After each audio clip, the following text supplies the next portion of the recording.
Good morning, and thank you for being here as a follow-up announcement. Many of you, at least all of your news stations and media outlets, joined us at Tysons Corner Center on Father's Day weekend as we dealt with a very serious incident. You know, there are places in every jurisdiction in our country that define the health of any county, any city, any town, and one thing that we're really proud of in Fairfax County is Tysons.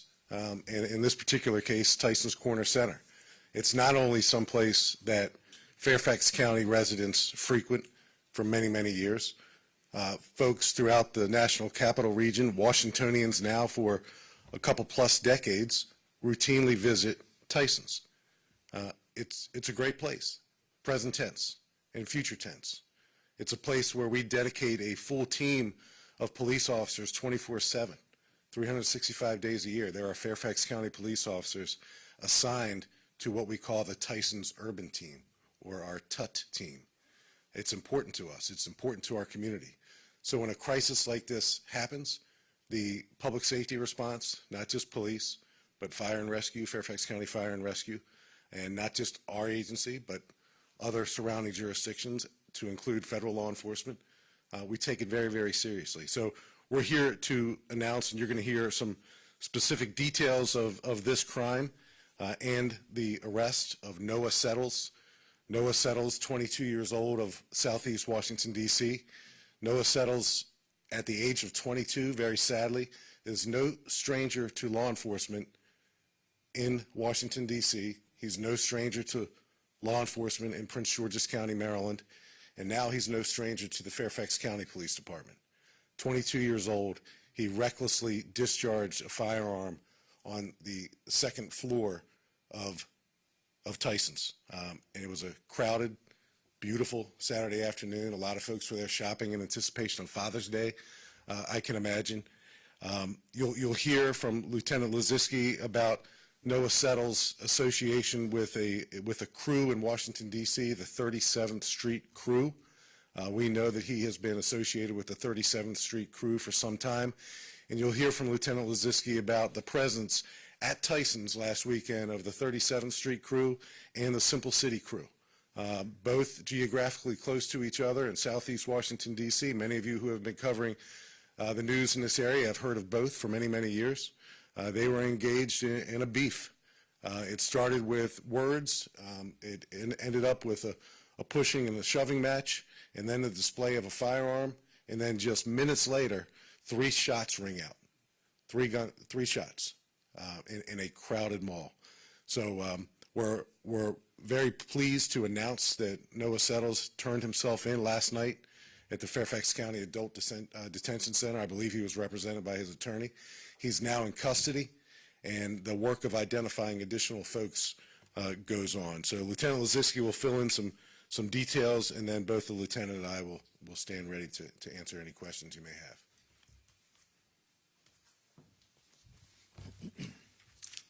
Thank you, Chief Davis. At 2:45 p.m. on Saturday, June 18th, Fairfax County Police were called to Tysons Corner Center at 1961 Chainbridge Road in McLean for reports of a fight inside on the second floor. Our police officers learned that a firearm was brandished during this fight between 2 groups of 4 to 5 individuals each.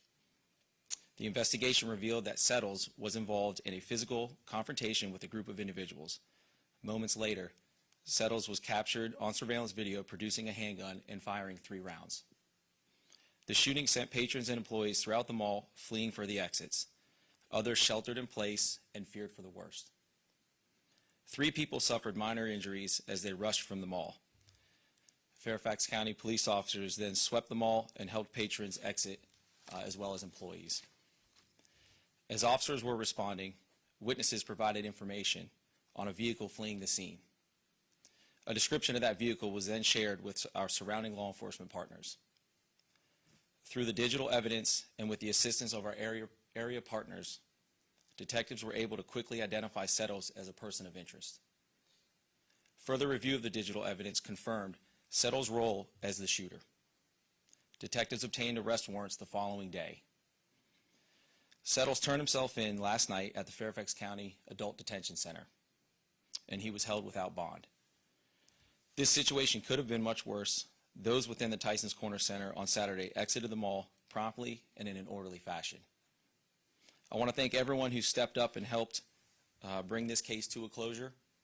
Additionally, I want to thank all the first responders for their swift action that day and our detectives who never stopped working through the weekend. Thank you.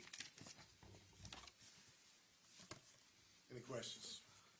Paul Wagner, you look like you have a question. I'm just incredulous. Yeah. We've heard of these groups before. Nobody was harmed. Yeah, we've heard of these groups before in the National Capital Region. They were both present at Tysons over the weekend in a crowded place where a lot of folks were simply going about their daily lives. One thing I want to do before we take some additional questions, and there are so many people who assisted the Fairfax County Police Department with this investigation. We rarely do it by ourselves in the National Capital Region. We rarely do it by ourselves. So in particular, in no particular order, the Metropolitan Police Department of Washington, D.C. has been fantastic. In fact, I've spoken with Chief Conti on a number of occasions since this occurred. MPD had their own crisis over the weekend at 14th and U when gunfire rang out in a crowded area, a public space where people gather. That seems to be a theme. Montgomery County Police Department, Prince George's County Police Department, Arlington County Police Department, U.S. Park PD, and 3 federal law enforcement agencies, as always, ATF, U.S. Marshals, and the FBI. They've all assisted. And finally, the leadership team at Tysons Corner Center has been a great partner. Yes, sir. How are the gang intelligence units of Fairfax County Police Department working together with Metropolitan Police Departments, especially when it comes to these 2 particular crews? And any idea what these crews' motives are, or at least like what their, was this just like a random encounter beef, or is there any sort of other motive? Well, first part of your question, how do we interact with other intelligence units in the National Capital Region seamlessly? We're embedded with one another. Information is shared all the time, not just during a crisis like this, but all the time. Our crime analysts in the National Capital Region are second to none. So it's not an issue of a lack of intelligence or information sharing. That's at a gold standard level. Now, the age-old question is, why are they in this altercation? I don't know. It speaks to human nature. It speaks to the dynamics of belonging to a crew. They're largely the 37th Street crew members on this particular Saturday were dressed in black, and the Simple City guys were dressed in white. They probably know each other. They do know each other. We know they know each other. And what starts as a look or a gesture or a smirk or an eye roll turns into a verbal altercation, and then words turn into pushing and shoving. And if it stopped there, that wouldn't be ideal, but if it stopped there, that'd be a heck of a lot better than an altercation like this ending with gunfire. But that's where we are. They were armed. At least Noah Settles was armed. We know Noah Settles was armed, and you can see the still picture, and hopefully you all got a shot of that. I think it's back up. Thankfully, Tysons has made a big public safety investment with cameras, and thank God that they have, because not only did we capture Noah Settles armed with a firearm right before or as he discharges it, but we also capture the black Cadillac that's leaving Tysons as well. So I can't speak necessarily, or at least intelligently, about the nature of this conflict, other than it's young men with a lot of anger and other societal issues that contribute to where they are in life. That's not always their fault, but they're armed all too often, and unfortunately, in this particular case and elsewhere, the resorting to firearms to settle a petty dispute is what gets us here today. These 2 gangs, are they geographically based within the district, or Yes. Southeast, in the Anacostia community in Southeast DC, Simple City and 37th Street. Any reason to know why, other than just potentially they just were out for a shopping day out at Tysons Shopping Center, what brings them to Northern Virginia? Well, Tysons is known regionally as you know, not only a place for retail, but a place for dining, a place for entertainment, a place to gather socially on a Father's Day weekend. So there's a number of different reasons why people gather at a place like Tysons. And young people, I think, throughout the ages, you know, I know the mall that I used to hang out as a teenager, right? I think places like this attract people for a variety of different reasons. Do you believe this encounter was likely coincidental? I don't know. I don't know. But we know that they were both at Tysons at the same time. We know they recognized each other. We know a conflict took place. I can't speak definitively if in fact they knew each other or was going to be present that day. Yes, sir.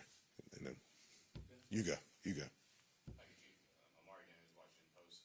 All right. Was a weapon recovered at the scene, and do you happen to know how Settles acquired it? No, I don't know how Settles got his hands on a firearm. We have not yet recovered that firearm, LT, correct? That's something that, again, you know, we ask the community, whether it's here in Fairfax or in Washington, D.C., the greater community, if anyone has any information about that firearm, we'd sure like to recover it. Obviously, we have video, we have still photographs that clearly depict what happened that day. But we would certainly like to recover that firearm. We anticipate we will recover that black Cadillac within the next day or two. Chief, Yes, sir. can you, I'm assuming this whole altercation and what led to the shooting was also on video inside the mall as well. Can you talk at all about, I have to imagine his attorney may make a self-defense argument that if he felt he was threatened and there are, it's on video that there were other, you know, altercations leading up to it. Did you see anybody else brandish a weapon inside of the mall as well, somebody else?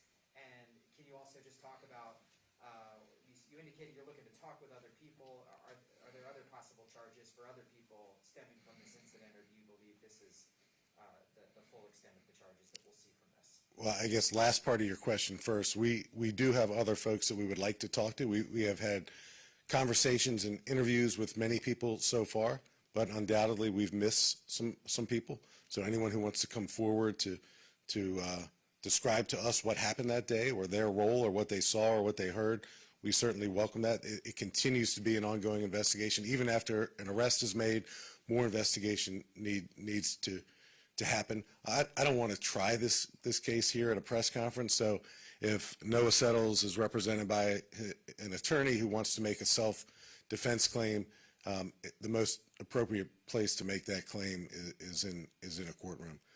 But we know what our investigation has revealed so far. A verbal altercation turned physical, and before the gunplay, there was a gap. So verbal, physical, pushing and shoving, we believe a display of a firearm, and then there was a gap in time of several minutes when Noah Settles reemerged in that photograph. We can put that one back up. Reemerged and then fired 3 rounds. So I think a self-defense claim is certainly one that he has the right to make. I think it's a heck of an uphill battle, in my opinion. Paul? Chief, how were you able to identify him so quickly? Well, we share video. We share stills with our partners in the intelligence community, in particular, with MPD in particular, and we knew that Noah Settles was involved very early on in this investigation. And then it was just a matter of interviewing witnesses and potential victims to establish crimes. And then it was a matter of obviously pursuing those criminal charges and trying to make an apprehension.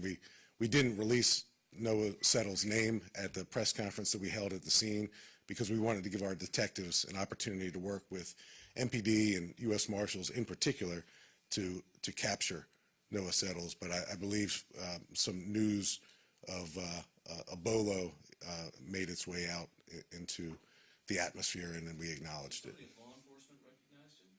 Yes. And then So we have strike marks.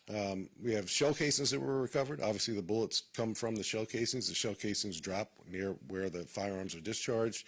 And there are 3 strike marks that we located in the mall. It didn't hit a person. Thank God. Yes, sir. Just to nail down on one thing you just said. So there was the initial altercation where Settles shows the firearm, according to you all.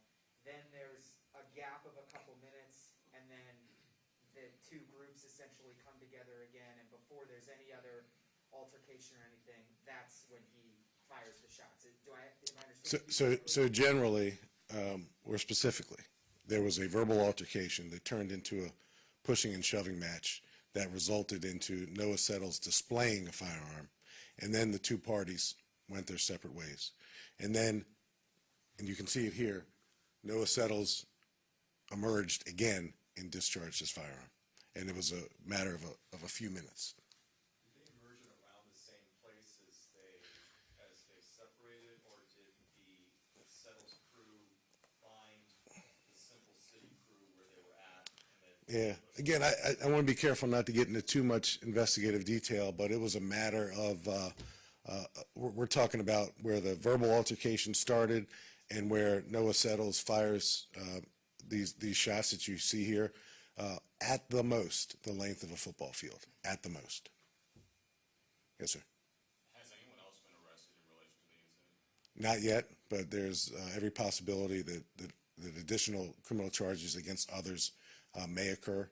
And again, you can see Noah Settles is not by himself in that photograph. No one else in that photograph has been arrested, but if we determine that others were involved in this, we will certainly pursue criminal charges based on the probable cause that we can develop. And he's held on no bond right now. Paul? just kind of looking at this area, I must admit I'm not familiar enough to know, like, this is the first floor, the second floor, like, what are we looking at here in this picture? Is there like, It's the second floor, and out of respect for the businesses, I don't think it's fair for me to name the businesses that they're standing near. But they're on the second floor of Tysons Corner Center. They're near one of the box department stores where the verbal altercation started. And then less than a football field's length from that initial skirmish is where you see Noah Settles holding his firearm and discharging. It's on the second floor of Tysons Corner Center. Chief, what would you say to people who might be concerned now about going out to the mall? Yeah, well, Paul, you can imagine. I've been on many crime scenes in my career. I can't tell you that there's too many more, or there's any others that generated as much personal phone calls to me, because everybody shops. Everybody goes to the movies, goes to a restaurant, hangs out at the mall if you're a teenager. So I've received, and I'm sure everyone in this room has received phone calls from folks because is Tyson safe? And the answer is, of course it is. Of course it is. It's safe today. It's going to be safe tomorrow. It defines life here in the National Capital Region. I don't know too many people who haven't been to Tyson's at one point or another, and the reason why they go there and continue to frequent Tyson's is because of the level of safety, in addition to the value of the stores and the entertainment venue as well. So we're committed to keeping Tyson's the best retail entertainment shopping district in the entire Washington metropolitan area, and that's our commitment. Chief, my final question. He was posting on from an Instagram account purported to be his. Were you all aware that he was sort of posting while you all were looking for him? And are you aware that he appears to be live streaming as he turned himself in last night? And comment on that. I'm aware of it. I'm not aware of any particular details associated with it. Beyond I'm aware of it. That's unusual, certainly. But anytime someone chooses to interact with social media while we're still looking to apprehend that person, of course we pay attention to it so it can give us some clues. But certainly that's unusual. But I am aware of it. Can you take some off-topic questions? Sure. Any other questions on Tyson's? No? Okay. You were out at the scene at Lake Lane and Five Oaks a couple weeks ago. You saw the aftermath of that, and your investigators have said from the start that it was a vehicle traveling at a high rate of speed. Do you know what that speed is now? So Paul, Usman Saheed, Usman is U-S-M-A-N, Saheed is S-H-A-D-I-D. And there's a press release today that the Commonwealth's Attorney, Steve Toscano, and his office put out. I believe that Usman's speed at the first impact, the car that was making a left-hand turn, I believe his speed, based on our investigation, was 81 miles an hour. And that's certainly a high rate of speed. And as a result, the grand jury has indicted Sadeed. I think I mispronounced it. It's Sadeed. He's been indicted on 2 counts of involuntary manslaughter, and he is 18 years old, so he's being charged as an adult. And you filed a search warrant for the airbag control module. How important was that to determine the speed? Today's cars are smart cars, and it tells us a lot about what happens prior to boom, prior to an incident, prior to a collision. So our detectives, and they're, the state of the art. The technology they have to interact with is state-of-the-art technology that tells us a lot about the speed of the vehicle, tells us whether or not the driver was on the accelerator, on the brake. It tells us a whole lot. So, again, I don't want to go into all the investigative details because I don't know them, but I do know his speed at the time of the very first collision was 81 miles an hour. And tonight, the Board of Supervisors are going to hold a safety meeting about Blake Lane. Are your officers going to attend that, and do you have any suggestions on how to make it safer? Well, I'm sure we're going to have some level of representation. I believe that our agency has for years been involved in traffic safety efforts and traffic enforcement along that stretch of roadway, and that will continue. And I think we have to really look at the heart of the matter is driving behaviors, particularly driving behaviors by young people. And I'm the father of 4 kids myself, so I know the importance of ensuring that young people learn and drive safely and drive in a defensive manner. Certainly, this was not defensive driving at all. So there's a lot of public safety efforts, some things that the schools can maybe partner with us to do better in terms of awareness and education. But it's just a tragic scenario, and our hearts go out to the 2 young girls who are no longer with us. And the third girl who was struck, I understand, is at home recovering from her injuries. And then another reporter has asked for this question. Are you having any problems here in Fairfax County with ATV riders and dirt bikes? And is there a joint effort in this area to try and contain these riders?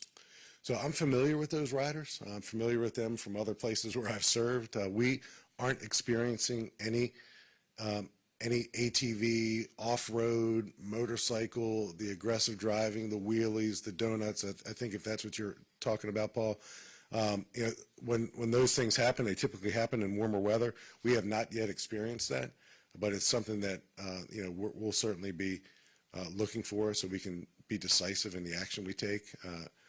I know that those folks who engage in those types of behaviors really scare people when they're on the roads, and it's dangerous, and it's something we're not going to tolerate. The Virginia State Police has an awesome presence, particularly on 66 and stretches of 495, so I'm sure it's something that they look out for as well, but we haven't seen any uptick in it this year. Any reason to believe that Mr. Shadid was either impaired or distracted while speeding at 81 miles per hour? I don't have any information that indicates that he was impaired. Or distracted? Well, I can't speak to that. We don't have any evidence to say that he was impaired. Based on that, because we heard at the time that he had 2 passengers in the car who actually fled the scene. Do you anticipate any charges for them? They've been identified. At least one of them has been identified. We do not anticipate any charges. They were school kids. They fled. They should have stayed on the scene. Certainly, they didn't. They fled. We've identified them, and we've interviewed them, and they've assisted us with the investigation. Yes, sir. Yeah.